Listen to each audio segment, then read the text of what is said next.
I'm absolutely certain that these 5 marketing tips will help take your business to the next level. Hey, YouTube. I am Ethan, and are you ready to crush 2020 with these 5 social media marketing tips? Real quick, who am I? I've started and run several businesses, some spectacular failures and a few sweet wins. Currently, I'm working on a new startup and I do consulting on the side. This channel is for me to share what I've learned over the years with you, strategies and tactics that I'm currently applying to my own businesses and those that I work with. Get ready to strap on those tinfoil hats and get those marketing brain juices flowing. I have a load of great marketing tips for you to dig those beautiful gnashes of yours into. These are more intermediate to advanced tips. Now I am the master. But there's no reason that a newbie entrepreneur couldn't apply them too. So take a big bite, more than you could chew, and let that fuel your drive to, as the big G would say, Gary V, crush it. Marketing tip number 1. Adverts. Particularly, we are talking about Instagram and Facebook adverts. The reason why Mr. Zuckerberg builds forts out of piles of cash and has money wars. Just watch out for those coins. You can also throw in the other adverts on the other different social media platforms like Pinterest and Twitter and Google onto these as well. But we're mainly going to be focusing on Facebook and Instagram. So let's assume you've got it all set up, you're using your pixel data, you've got your tracking set up, and most people can get this far going and they can do some basic retargeting. But most people, I find, especially on Facebook ads, are doing it completely wrong. They don't really understand the sales process or the marketing process. You know, they just stick up 1 or 2 adverts and just hope and expect that is going to convert a load of people to go out there and buy their product. But it takes, on average, 7 different interactions with your business, with your brand, for somebody to want to buy from you. 7. That means you need 7 different adverts. It's actually 7 different interactions, so it could be like them going onto your website and things can be counted as an interaction, but 7 different interactions. But we'll just say 7 different adverts for the sake of this. 7 different adverts. It cannot be the same advert. That just counts as 1 interaction. 7 different adverts. But you don't just go full of guns blazing with your sales pitch in the first advert. No. Nobody ever buys from the first advert. That's not how people work. You gotta think of it like a story, right? And the first 1, 2, 3 adverts, these are just awareness. They are creating a hook, creating a mystery or a fascination inside of the person. You are sparking their curiosity about your business. You tell the story about what you believe. And you do it very quick, and it's very quick. These are short, these are easy to understand. And this is where you go into cold advertising. You're not trying to pitch it. Definitely do not try and pitch it. And you can still put a link to your website, but don't have it onto your landing page where you have your sales pitch. You know, you can have different landing pages for your website and have a specific one from that, from your awareness campaigns. And your awareness is just spreading the reach of your business to people who may be interested in the future, right? Awareness campaigns. So have them land on your website on a page, which isn't going to sell them a really hard-hitting sales pitch, but just, again, going to help complement that awareness. Then you can take all that lovely, juicy pixel data from the people who have clicked and engaged with your advert in your awareness campaigns, and you go into step 2, and this is now advert 4 and 5. Advert 4 and 5 are going to be starting to create a conflict, starting to deliver the problem to the people. Now is where it gets a bit more interesting, a bit more detailed. You start to really not showcase the solution, but to create emotional engagement with the problem for the user in these 2 adverts. It is the conflict, the tension in the story. Don't give them the resolve yet. That comes later. You just want to get them really interested in it now, so they feel like they have that problem.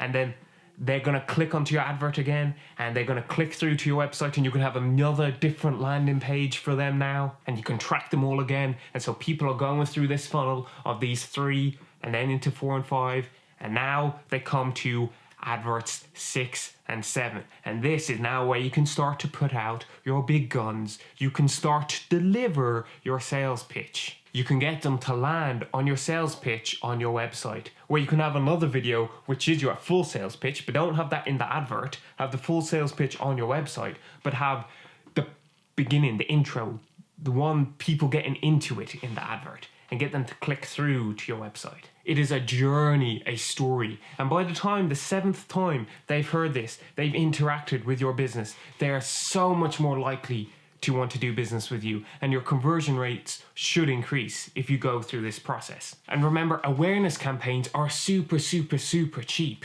to run. You know, you don't need to be paying for people to click through to your website. Just pay for the engagement, and they are, you know, cents or half cents to pay for these types of interactions on Facebook and on Instagram. It only starts to get expensive when you start to drive people to your website. And so make sure you do this awareness first. Spread it out, and then only target the people who are definitely going to be interested into coming to your website. And then you can retarget them again and again with your later adverts. This is how you run a better advertising campaign on Facebook and Instagram and any of the other social media platforms. Remember, awareness leads conversions. Awareness leads conversions. So, number 2 is relationship building and advertising post conversion, post sale.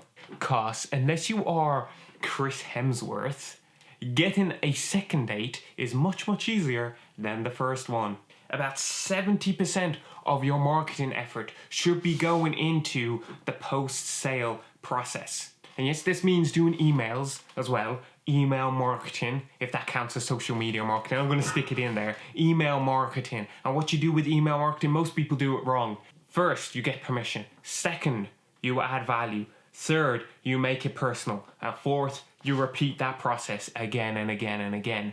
Most of your emails shouldn't be about pitching products, shouldn't be about trying to get them onto your website, getting them to buy something from you. Most of it is just over-delivering value to your audience. And it keeps you in their mind as someone who they like, as someone who they trust, as someone who they want to do business with in the future, somebody who has delivered them value. And also, then they are going to be more likely to recommend you to a friend who needs your products or services in the future because you are fresh in their mind, but you're not pitching all the time. Of course, you can pitch when you do have a new offer, a special offer, but they should be far and few in between, or a new product out there. Again, far and few in between. And you can do campaigns for when these things happen through your email, but most of the time it is just over delivery of value.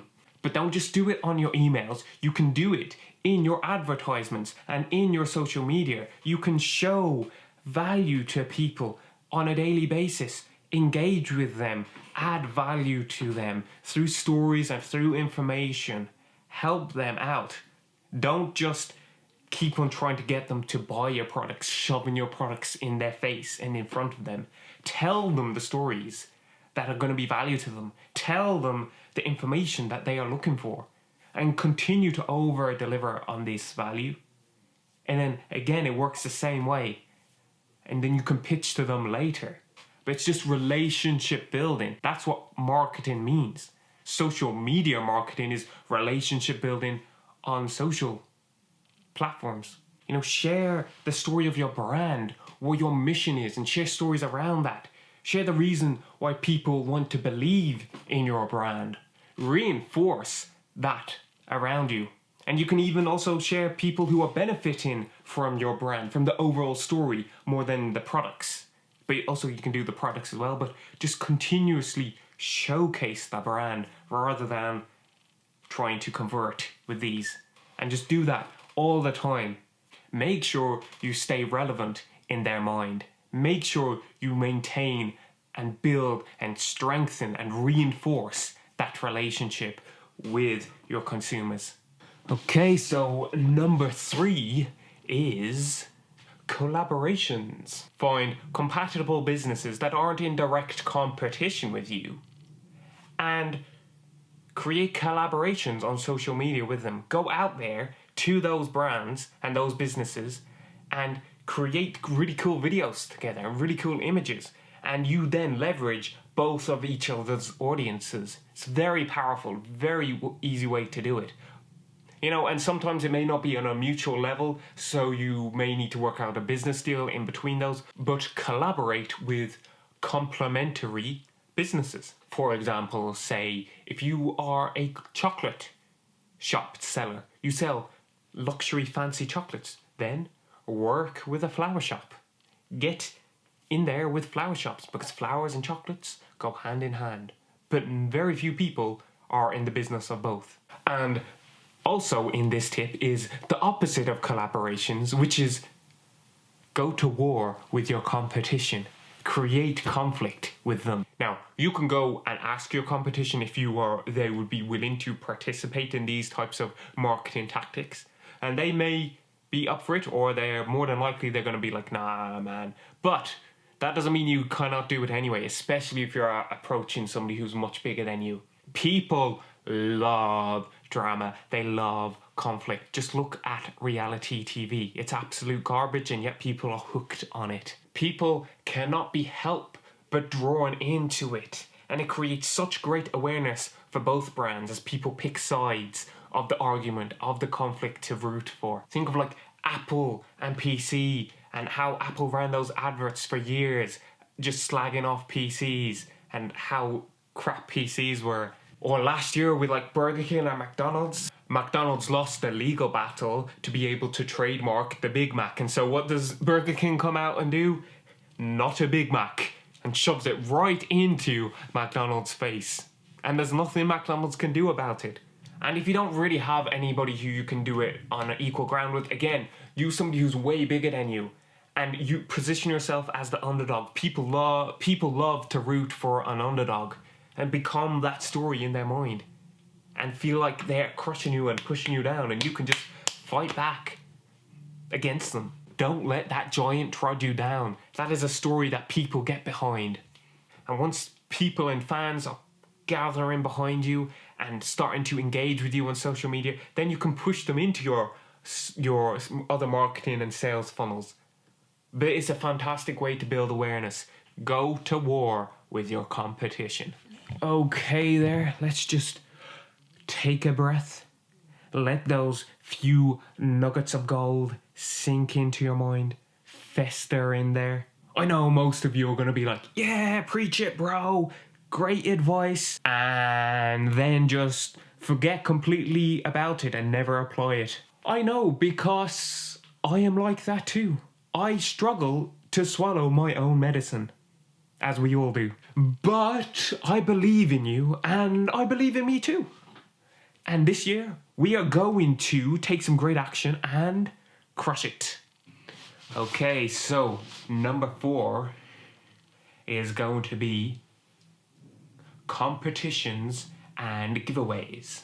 And remember, if you're going to be throwing money off buildings, do not use coins. Now, don't just do a crappy campaign where it's just like my post, follow me on social medias, you know, and comment below and tag a friend to enter. That stuff is redundant. That stuff is stupid. It's almost worse off if you do that stuff for your business. I know I've done those things before, and yeah, kind of a few years ago it could have had some momentum back when Facebook was just like humongous, you know, like I'm talking about 8 years ago or whatever. Those things were quite popular, but it still hurts your business in the long run. What you get is you gain a load of people who don't care about your business, they don't care about your products, they don't care about you, but they just like you for the sake of entering that competition just because they want something for free, and then they will ignore you for the rest of your life, their life as well.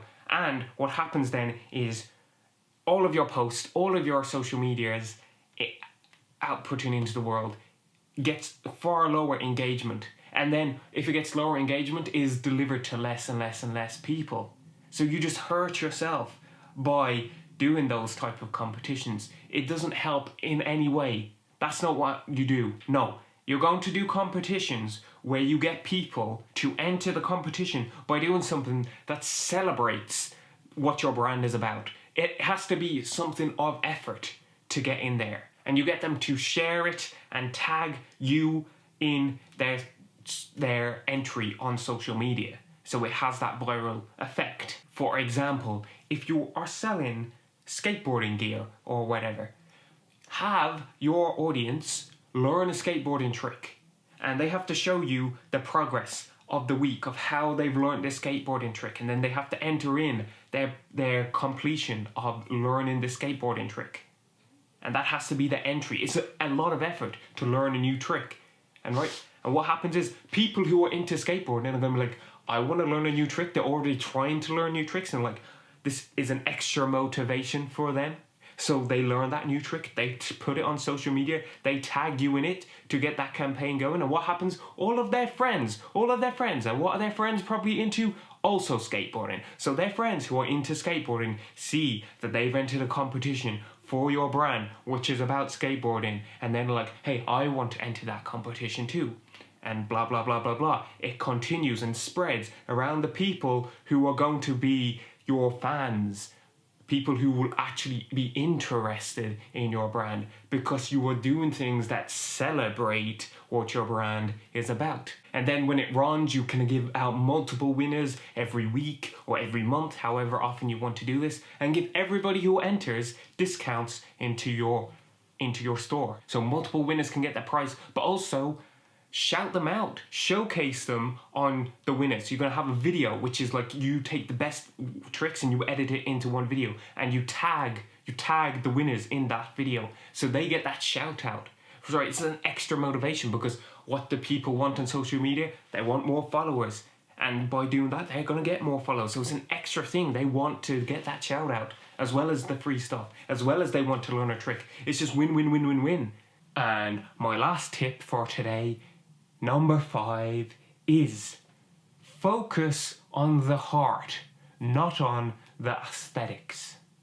Be a beast, not a Gaston. Go deeper into your audience and what they believe.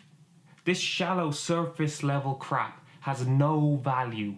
People see hundreds and thousands of posts every single day of this surface level stuff, of this fake Instagram life. Be the stories that actually matter.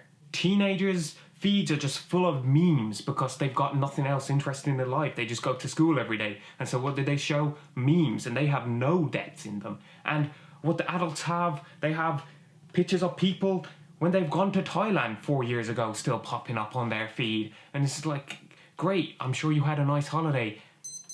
You see so few things of actual heart, so few stories of actual heart out there. But that is fantastic news for you, because you can be the stories that actually mean something to people. You can tell those stories. It's not difficult to find those stories. It's not difficult to find them around what your brand represents, who you are, why you exist. Find those stories and tell them, share them with your community, share them with your audience.